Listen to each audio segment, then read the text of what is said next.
It was supposed to be one of the happiest days of his life. The birth of his first child had been a long-anticipated event, and the father couldn't contain his joy as he held his newborn daughter for the very first time. His wife rested in the hospital bed, exhausted but glowing, and everything felt perfect. But in the midst of this joy, something sinister was brewing, lurking just beneath the surface of the hospital's routine. It started innocently enough. A nurse entered the room, her scrubs pristine and her demeanor calm. She had a warm smile and spoke with a practiced kindness as she checked on the baby. "She's beautiful," the nurse said, reaching into the bassinet. "I just need to take her for a quick checkup. It'll only take a few minutes." The father hesitated. He had heard stories of hospital errors, babies taken to the wrong room, tags mixed up, but he reasoned that the nurse knew what she was doing. Still, he had an uneasy feeling. "I'll come with you," he said, rising from his chair. The nurse's smile faltered for the briefest moment before she regained her composure. "That won't be necessary. You should stay with your wife. She needs rest." His gut told him something was off. "No, it's okay. I'll come," he insisted, his voice firm. The nurse didn't argue, but as she turned to leave, he noticed her grip tighten on the baby. She walked briskly, her steps echoing down the sterile hospital corridor. The father followed closely behind, his unease growing with every step. The neonatal ward was in the opposite direction, but the nurse was heading toward the hospital's main entrance. "Excuse me," the father said, his voice sharp now. "Where are you taking her?" The nurse didn't respond. Instead, she quickened her pace, her shoes squeaking against the tile floor. Alarmed, the father stepped in front of her, blocking her path. "Give me my daughter," he demanded, his heart pounding. The nurse's calm demeanor cracked.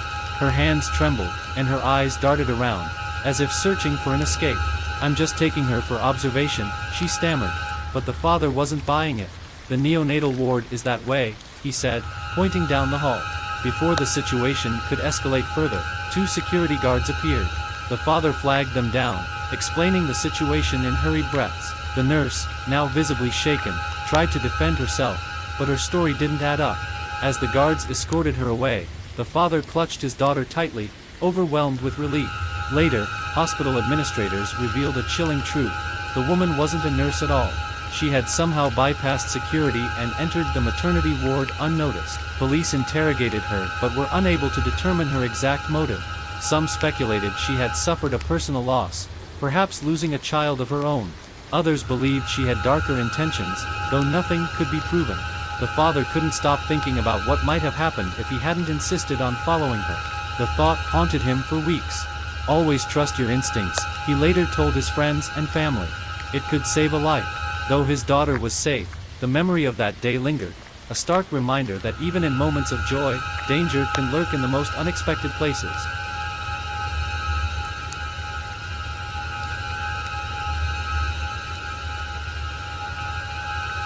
It was supposed to be a fun and carefree night, a sleepover at a friend's house. The narrator, a teenager at the time, had been looking forward to the weekend. They stayed up late, laughing, playing video games, and sharing stories until exhaustion finally set in. Their friend had fallen asleep in a recliner, while the narrator curled up on the couch with a blanket. The room was dimly lit by the soft glow of a nightlight plugged into the wall, casting faint shadows that danced across the ceiling. Everything was quiet, until it wasn't. The narrator awoke suddenly, unsure of what had disturbed their sleep. At first, they thought it was just the creaking of the old house settling, but then they felt it, a rhythmic tapping. The sensation was subtle at first, almost imperceptible, as if a small object were gently knocking against the palm of their hand. Their hand, which was dangling off the edge of the couch, rested just above the carpet. For a moment, the narrator froze, unsure of what to do. They pulled their hand back instinctively, clutching it to their chest. The tapping stopped. Convincing themselves it was just a figment of their imagination, they closed their eyes and tried to drift back to sleep. But then the tapping started again, this time louder, more deliberate. It wasn't random. It was rhythmic, like someone, or something, was trying to get their attention. The narrator's heart began to race as they sat up, their eyes darting around the room. The faint light from the nightlight offered little comfort, as the shadows seemed to grow longer and darker. "Is someone there?" they whispered, their voice barely audible over the pounding in their chest. The only response was silence. The narrator leaned over the edge of the couch, peering into the space beneath it. The shadows were too thick to see anything clearly, but the sensation of being watched was overwhelming. Summoning their courage, they reached for their phone, using the flashlight to illuminate the floor. The beam of light revealed nothing out of the ordinary, just the carpet, a sock, and a stray piece of popcorn from earlier that evening.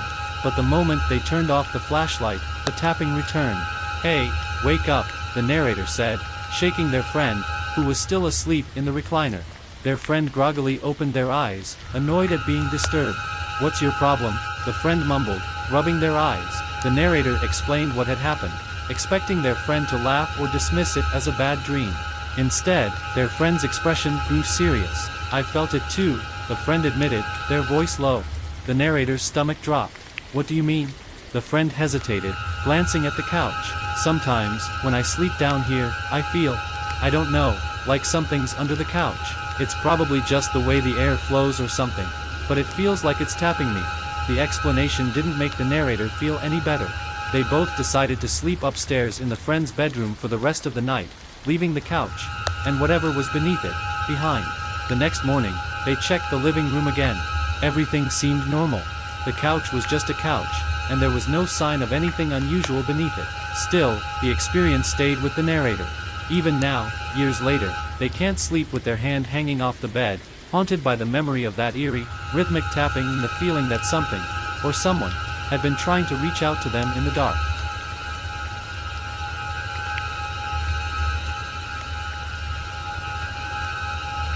It was supposed to be just another quiet evening in the neighborhood. The kind where you hear the distant hum of televisions, dogs barking in backyards, and the occasional passing car. For the narrator, it began like any other night, relaxing at home with their family, the comforting rhythms of suburban life carrying on.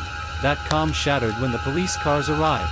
The first sign that something was off came when the dogs in the neighborhood started barking uncontrollably. It wasn't the usual, intermittent barking at squirrels or passing pedestrians.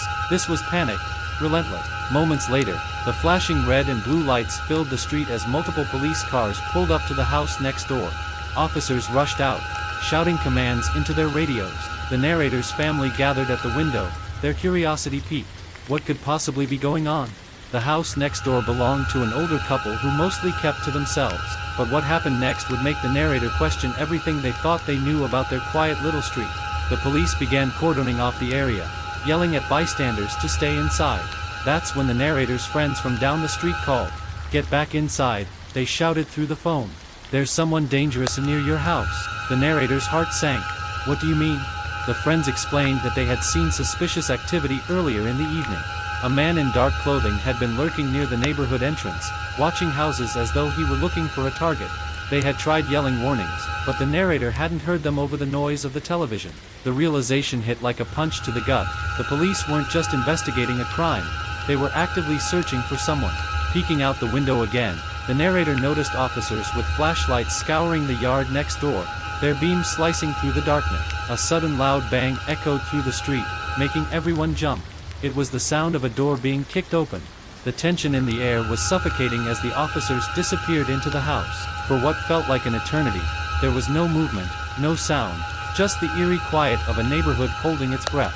Then, a shout erupted from inside the house, followed by the unmistakable sound of a struggle. Two officers emerged, dragging a disheveled man in handcuffs. The man's appearance was unsettling. He was gaunt, with wild eyes that darted around as though searching for an escape. His clothes were filthy, and he muttered under his breath as the officers pushed him into the back of a patrol car. The older couple who lived in the house were nowhere to be seen, and the narrator's mind raced with questions. Had they been hurt? Kidnapped? The next morning, news of the incident spread like wildfire.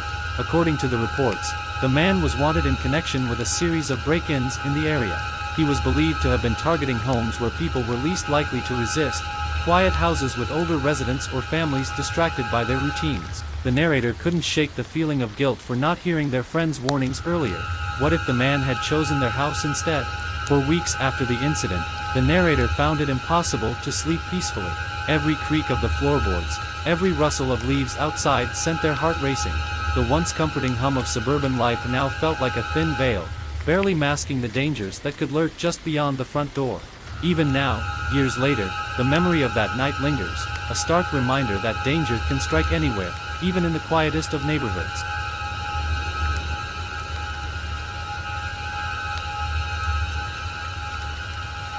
The camping trip had been planned for months. It was meant to be a peaceful weekend away, a chance for the narrator's family to disconnect from their busy lives and reconnect with nature.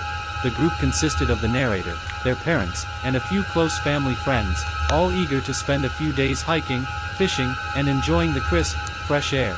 The campsite was nestled deep in the forest, miles away from the nearest town. Tall trees surrounded the area, their branches weaving into a canopy that filtered the sunlight into soft, dappled patches on the ground. At first, it was everything they had hoped for, quiet, serene, and utterly removed from the chaos of the outside world. But as the sun began to set on their first evening, that tranquility gave way to something far more unsettling. It started with a strange sound, a faint rustling in the underbrush just beyond the campsite. At first, the adults dismissed it as a deer or some other harmless animal. But as the hours went on, the noises grew more pronounced, more deliberate, as if something, or someone, was circling the perimeter of their camp. The narrator, a young boy at the time, felt a creeping sense of unease. He couldn't shake the feeling that they were being watched. While collecting firewood with his father, he saw it. At first, it was just a shadow, tall and motionless, standing between the trees. The boy thought it might be one of the adults, but as he squinted into the fading light, he realized the figure was too thin, its proportions off, almost unnatural. "Dad," he whispered, tugging at his father's sleeve. "There's someone over there." His father followed his gaze, his relaxed expression hardening into one of quiet concern. Without a word, he put a protective hand on the boy's shoulder and steered him back toward the campfire. Once they were back at camp, his father quietly pulled the other adults aside, speaking in hushed tones. The narrator couldn't hear exactly what they were saying, but he saw the tension in their faces as they glanced toward the woods. Soon, the men began arming themselves, one with a rifle, another with a large hunting knife. They didn't want to alarm the children, so they tried to keep things light, joking about how they were just preparing for a big bear. But the boy knew better. That night, the adults took turns keeping watch while the rest of the group tried to sleep.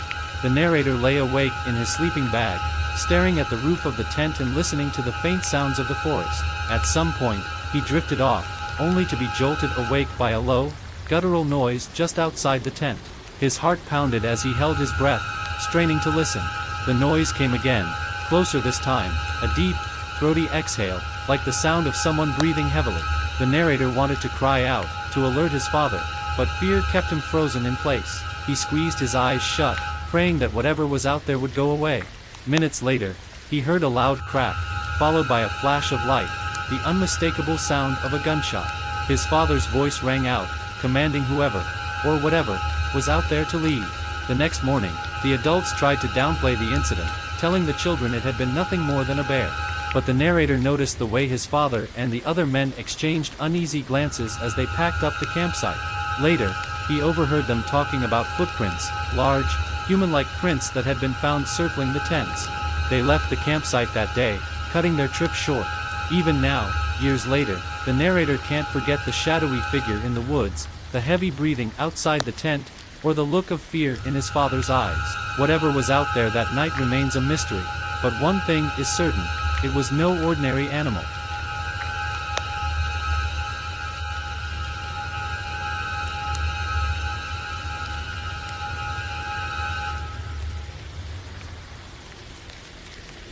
For many delivery drivers, late-night runs to remote locations can feel routine. You drop off the food, take a few minutes to appreciate the quiet of the night, and then move on to the next stop. But for one teenage delivery driver, a pizza drop-off to a secluded bonfire turned into a night of fear and unanswered question. It was a crisp fall evening, and the orders were piling up. The teenager was new to the job, eager to make a good impression and earn some extra cash. When an order came through for a delivery to a location outside of town, he didn't think much of it. The address wasn't a house or business but a set of GPS coordinates, accompanied by a note, "Bonfire party, deliver to the fire."